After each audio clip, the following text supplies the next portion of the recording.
तळेगावच्या यात्रात रथपाळणा खेळायला गेलतो. तिकीट बिकीट काढून आलो वर बसायला, तर मागून पोलिसांनी येऊन आम्हाला बाहेर हाकलून दिलं. काय विषय झालता हे पाहायचं असेल तर व्हिडिओ शेवटपर्यंत पहा.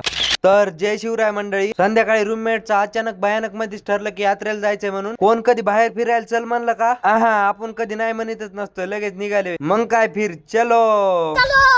कुठं जायच्या आधी पोटा पाणी सोय करावं लागते ना हो, आपल्या नाही हो गाडीच्या म्हणतोय. त्याच्यामुळेच गाड्या पेट्रोल पंपाकडे वळील्या आणि पेट्रोल पंपावर पण गर्दी लगे. आणि आम्ही इकडे बसलो मग आपल्या व्हिडिओला क्लिप काढी, पेट्रोल टाकून आलो दो डायरेक्ट जत्रातच. गेल्या गेल्याच आमचा ह्या महिन्यात बसायचा विचार चालू होता, पण ते कॅन्सल करून आलो दो पुढे इकडं. दुनिया जाय तेल लेने आपला व्हिडिओ नाही हुकला पाहिजे, कुठं पण व्हिडिओ स्टार्ट. हे माशे चालता चालताच गायब झालते, त्यांना पण कॉल करून बोलून घेतलं. बर ते जाऊ द्या. यात्रात आल्यावर लालचच्या नादात हे गेम खेळलात का नाही मग तुम्ही? मी याच्या आधी पण खेळलो होतो, त्याच्यात काही जातच नाही रिंग ती, त्याच्यामुळे काही खेळलो नाही. आणि थोडाफार टाइमपास करून आलो इकडे रथ पाळण्यास.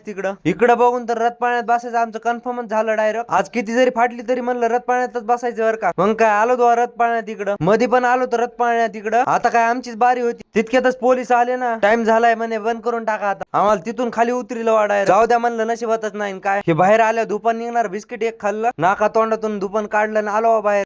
जाऊ द्या म्हणलं, रथ पाळण्यात नाही हे तरी खेळा गेलं असं. ते खेळायला गेलो तर असलं होऊन बसलं.